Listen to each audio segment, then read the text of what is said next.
Alors, comme les cadeaux ne viennent souvent pas seuls, ben, je rencontre Gwen Clapp, qui est thérapeute, qui aide beaucoup les gens à rentrer dans leur force. Et je suis ravie de te rencontrer. Il est aussi le fils de Joanne et vit entre Genève et ici, je crois un petit peu aussi à Plierlatte, où ici tu donnes aussi tes stages qui commencent, je crois, demain. Il y a un nouveau stage que tu fais avec Tal et Joanne, c'est juste? C'est tout à fait ça. Effectivement, je travaille en séance individuelle à Genève, donc chez moi, et je viens ici régulièrement pour animer des stages avec Joanne et Tal, donc Joanne ma mère, Tal mon beau-père. C'est ça. Alors, le prochain stage que tu vas animer, c'est? Ça sera sur les SPPA, nos sous-personnalités psychoactives. Donc c'est vraiment un stage dédié à la conscience de soi et le travail sur soi, beaucoup plus dans le domaine de la spiritualité que dans le domaine de la santé, bien que tout soit lié évidemment. Et l'après-deuxième stage que tu vas animer, c'est? On fait, je ne me rappelle plus dans l'ordre, mais santé holistique, on fait de l'alimentation, on fait du chamanisme sauvage. En fait, on touche à de multiples domaines. Mais aussi incarner. Oui, pardon. Voilà. Excuse-moi. Le prochain stage que je fais seul, effectivement, sera à Lyon en octobre sur incarner le nouveau monde. Voilà, tout simplement, parce que je trouve qu'on vit une période trouble. Et en fait, ça fait des années que j'entends parler de transition planétaire et d'évolution et de conscience collective. Et je trouve que dans le concret, ça ne se voit pas, ça ne se manifeste pas. Au contraire, on a l'air de s'enfoncer davantage dans une société qui va mal. Et je trouve qu'incarner le nouveau monde, justement, ça veut dire prendre sa responsabilité. Voilà, ça c'est un bon mot, prendre la responsabilité. Ce qui veut dire? C'est-à-dire, en fait, je pense que nous avons tous des connaissances et de la sagesse intérieure. Et qu'en fait, nous sommes très peu dans l'application de cette sagesse, ce qui crée la frustration, la colère, la peur de l'avenir ou autre. Et du coup, en fait, pour moi, concrètement, ça signifie arrêter de parler pour faire puis pour être. Donc pour moi, c'est important de distinguer tout ça, parce que si on se contente de dire aux gens ce qu'ils doivent faire, ça amène forcément des conflits. Alors que si on est dans le faire et être, ça amène forcément l'exemplarité.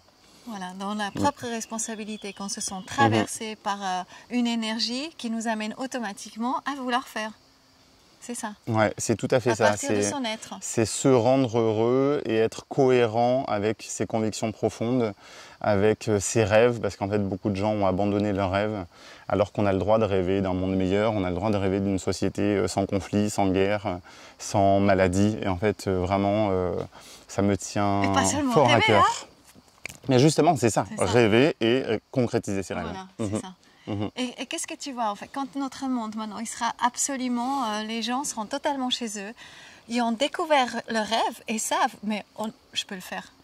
Comment se présenterait notre monde? Et aussi, justement, cette conférence, ça va aboutir où? Notre humanité va aboutir où quand on est, depuis notre être, on suit notre mission, notre appel quelque part. On va atterrir où?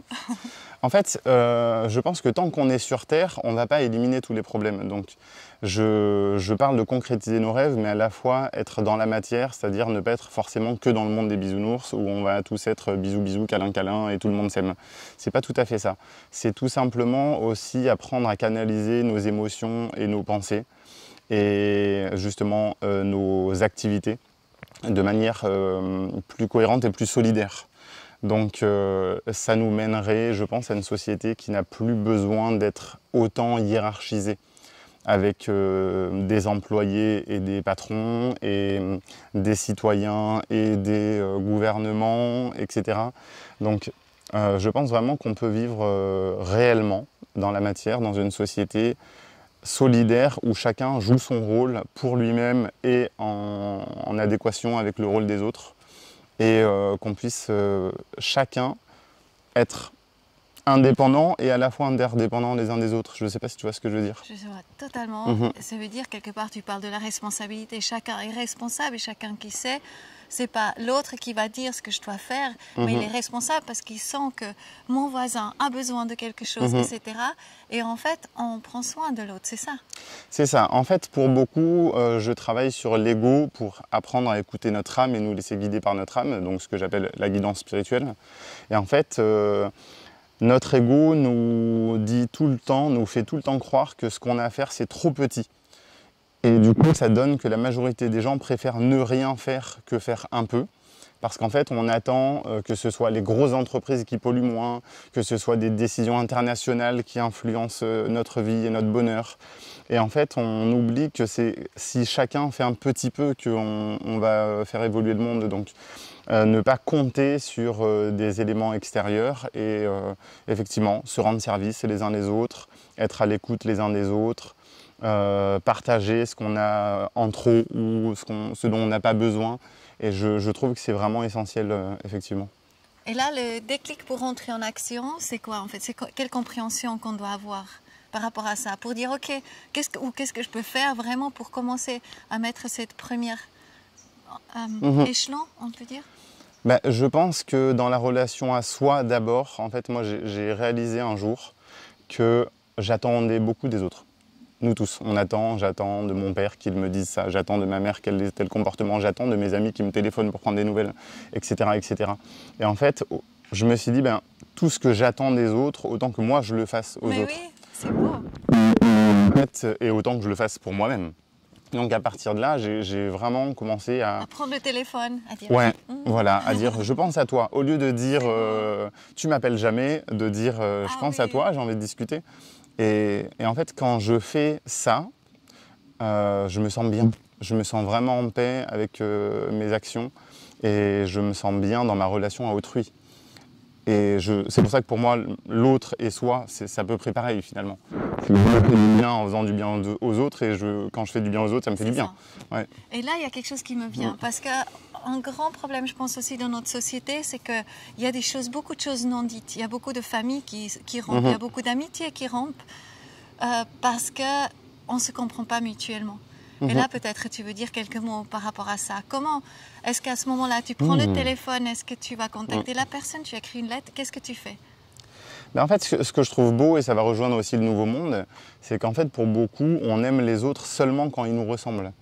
Donc, on se fait des amis avec des gens qui résonnent avec nos croyances et nos opinions. Et de la même manière, on fait des projections sur les autres en fonction de nos propres besoins. Donc quand je dis par exemple faire aux autres ce que j'aimerais, ça ne veut pas forcément dire leur imposer non plus. Ça veut dire vraiment être à l'écoute de leurs propres besoins et savoir me dire que tiens, ça c'est pas comme ça que je concevais la relation, mais justement c'est un chemin de tolérance et de compassion les uns avec les autres. Donc pour moi, c'est vraiment être dans le ressenti.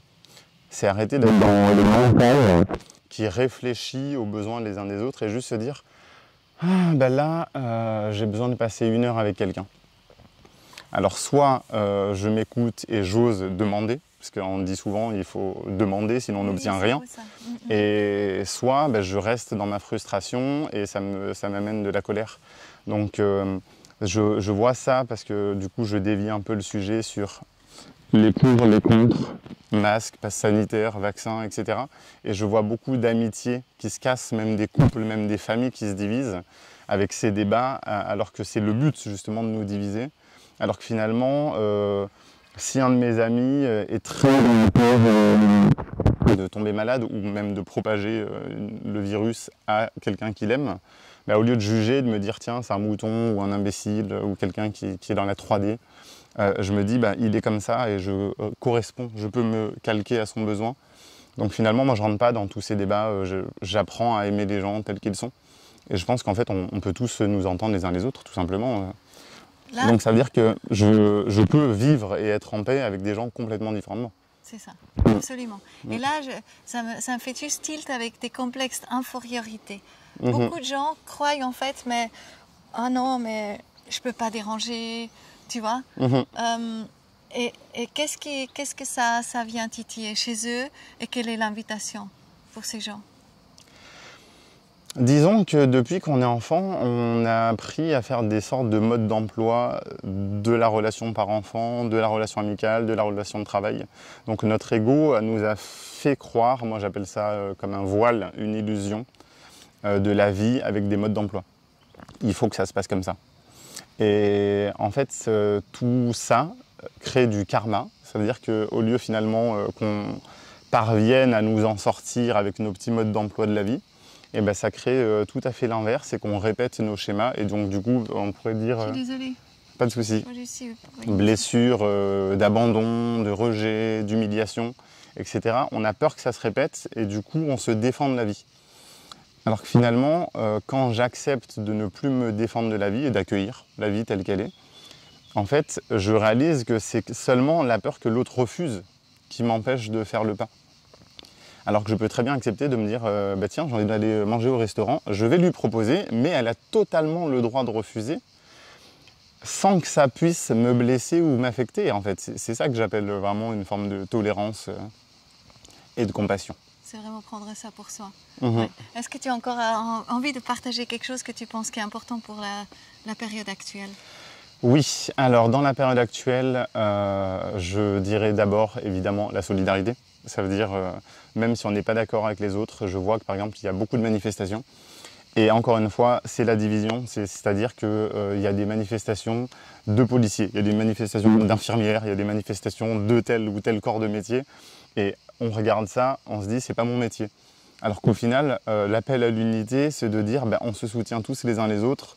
En ce moment, il y a des belles manifestations qui se passent, je trouve ça génial. Donc je fais une invitation non seulement à la solidarité, à la manifestation de nos envies d'évolution de la société, mais aussi à la joie. Pour moi, je terminerai sur la joie. C'est que manifester ce qu'on vit dans la souffrance crée de la souffrance.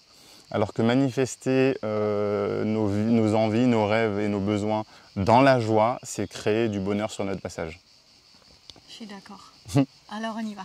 Mille merci, Gwen. Je t'en prie, avec grand plaisir. Merci beaucoup, Coco. Merci à toi.